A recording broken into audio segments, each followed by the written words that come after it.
দর্শক, এই পর্বে থাকছে কৃষকের আরও একটি প্রতিবেদন। পেঁয়াজ চাষ সম্পর্কে আমরা আরও একটি প্রতিবেদন আপনাদের জানাবো। এই পেঁয়াজ চাষ সম্পর্কে যদি আপনি আমাদের কিছু জানাইতেন। বলবো কি, বলার কিচ্ছু নাই। পেঁয়াজের দাম তো নাই, আমাদের মতো কৃষক মরিয়ে যাওয়ার দরকার। এই পিঁড়ির দাম যদি 550 টাকা করে পরিত নিয়ে যদি 150 টাকা 200 টাকা মন ব্যথা লাগে, তাহলে কৃষকের মরিয়ে যাওয়া ভালো না? কৃষক মরিয়ে যাক, অফিসাররা বাঁচি যাক। তিনি যেমনটি প্রতিক্রিয়া জানাচ্ছিলেন যে কৃষক মারা যাক, অফিসাররা বেঁচে থাক। তো তার এই ছন্দ দেখে আমি মুগ্ধতা প্রকাশ করছি। তো দর্শক, আমরা জানতে চাচ্ছিলাম এই কৃষকের কাছ থেকে যে পেঁয়াজ চাষ করে তারা বারংবার ক্ষতিগ্রস্ত হচ্ছে, এই যে ডলিউশন, এই যে লস তারা বারংবার গুনতেছে, কিন্তু তারপরেও কেন পেঁয়াজ চাষে উদ্বুদ্ধ হচ্ছে সে সম্পর্কে আমরা একটু জানার চেষ্টা করতেছি। পেঁয়াজ চাষ করে আপনাদের যেই লস হচ্ছে বারংবার, তবে আপনারা এই জমিতে কিন্তু আরও অন্য ফসলও তো উৎপাদন করতে পারতেন, কিন্তু আপনারা কেন বারংবার এই পেঁয়াজই চাষ করতেছেন? অন্যান্য ফসলও তো আছে, সে সম্পর্কে যদি আপনার মূল্যবান মতামত জানাতেন।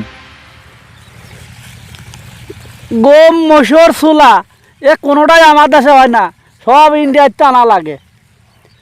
তাহলে আমরা এখন করবোটা কি? আমরা এই এটা চাষই করি, পিজের চাষ, তাও আমার পিস ভালো মতো হয় না। যদিও বা হয় এটা একটু কাজে কুজে দাম আমরা পাইনি, তাহলে এই পিজির ভুই বেচিয়ে যাই হলো সন্ত্রাস করবো অস্ত্র কিনে। দর্শক, তিনি যেমনটি প্রতিক্রিয়া জানাচ্ছিলেন যে আমাদের দেশে ছোলা, গম, মসুর, আখ অন্যান্য ফসল তেমন একটা হয় না, তারা আশানুরূপ ফলন পায় না। কিন্তু বর্তমানে দেখা যাচ্ছে পেঁয়াজ চাষটা মোটামুটি কিছুটা হলেও ফলন পায়, কিন্তু যদিও ফলন পায় কিন্তু দামটা তারা আশানুরূপ পায় না, কাঙ্ক্ষিত পরিমাণে দামটা পায় না। তো দর্শক, আমাদের সঙ্গে থাকার জন্য ধন্যবাদ। তো রাজবাড়ীর পাংশা উপজেলা সাজুরিয়া গ্রাম এটি প্রত্যন্ত অঞ্চল হওয়ায় এখানকার বিশেষ কোনো খবরও মিডিয়াতে সম্প্রচার করা হয় না, তাই আমরা ন্যাশনাল টিভির তরফ থেকে আয়োজন করেছি কৃষকের প্রতিবেদন।